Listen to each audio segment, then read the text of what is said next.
Shalawam Israel. I'd like to give all praises, honor, and glory to YAHAWASHI, double honors to the apostles and the elders of Great Millstone, and Shalawam to the elect men out there doing this work of faith and labor of love and true sincerity. And today's lesson is going to be real short. It's going to be entitled, the king must eat first.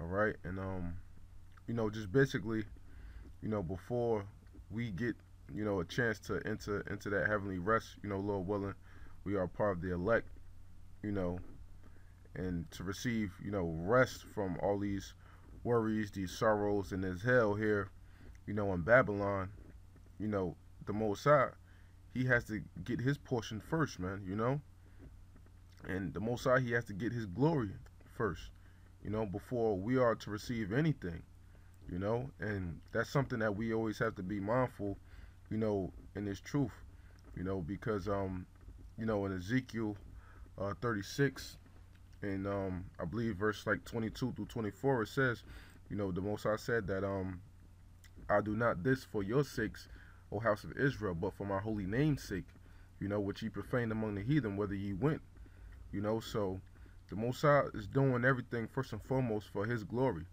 because the scriptures say also, Exodus 15 and 3, basically that the Lord is a man of war. So, any man in war, what?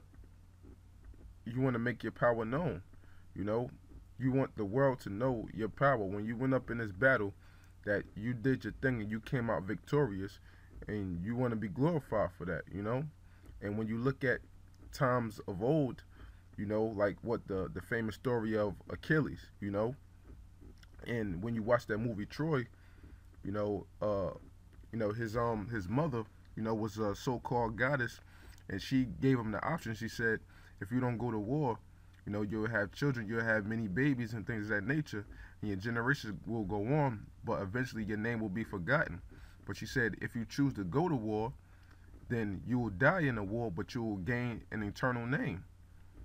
So he chose what? The route where he had to go to war, where he would die and have an eternal name. And that's what the Most High is doing this first and foremost for his name to be glorified amongst the nations.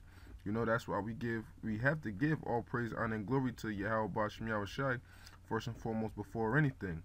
The Most High has to eat first, and then in turn, he's willing to sup with us and to let us inherit the kingdom. But we have to eat afterwards, and we have to know, within this truth that, we have to have that patience, man, and, to give that glory unto the Most High first and foremost through all things by doing these works, doing these shows, and, being out there and on them highways and byways and being diligent, toward this word, man, So, this first precept I got here is Luke 17:7, and it reads, but which of you, having a servant plowing or feeding cattle, will say unto him, by and by, when he is come from the field, go sit down to meat?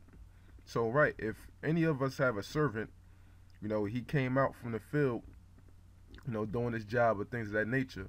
When he come from the field, you going to tell him to go straight down and eat your dinner? Nah. All right. So verse 8, it says, and will not rather say unto him, make ready wherewith I may sup, and gird thyself and serve me, till I have eaten and drunken, and afterward thou shalt eat and drink. Right? So that's the point. When you have a servant, you'll tell him when he goes out into the field and when he comes back, you're going to tell him, yo, make my plate ready first, and serve me till I finish my portion and I have my belly full, and then afterwards, then you can sit down and you can have your meal and you can enjoy the rest of your night, So that's how it is with the Most High.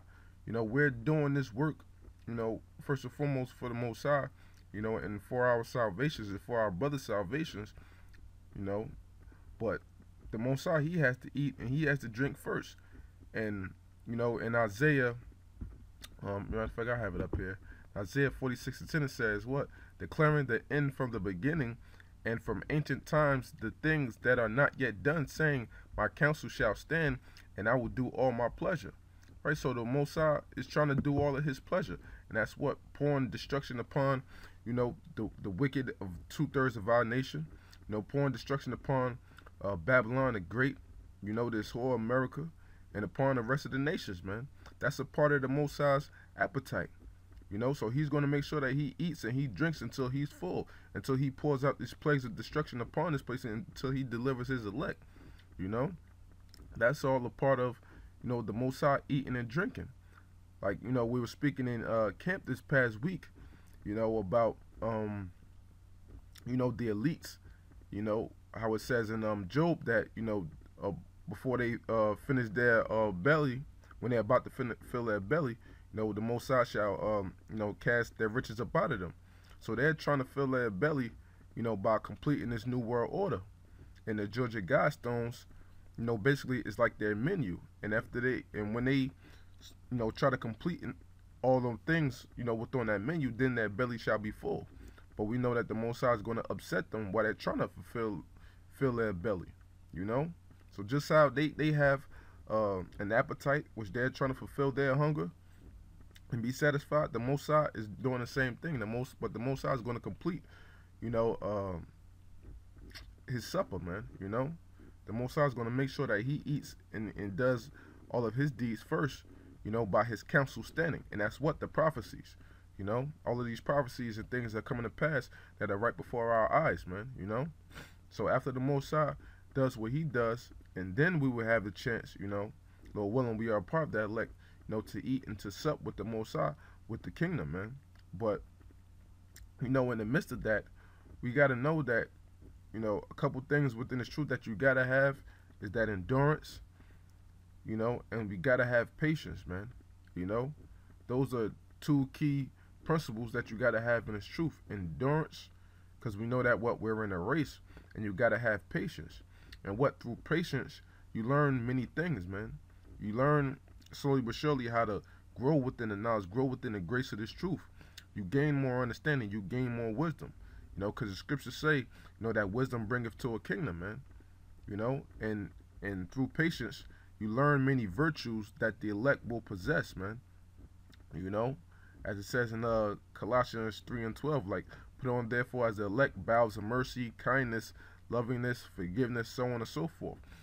So while we have to have patience, we're gathering up all these different spiritual nutrients, so the Most High can look upon us and say, now that's my elect right there, and I'll be pleased for him to sup with me after I have eaten, So that's what we had to realize, while we're hearing this truth, man, that endurance and that patience is very key, man, because if you don't have patience, man, and you want the now, then, you're going to bring yourself to utter destruction, man,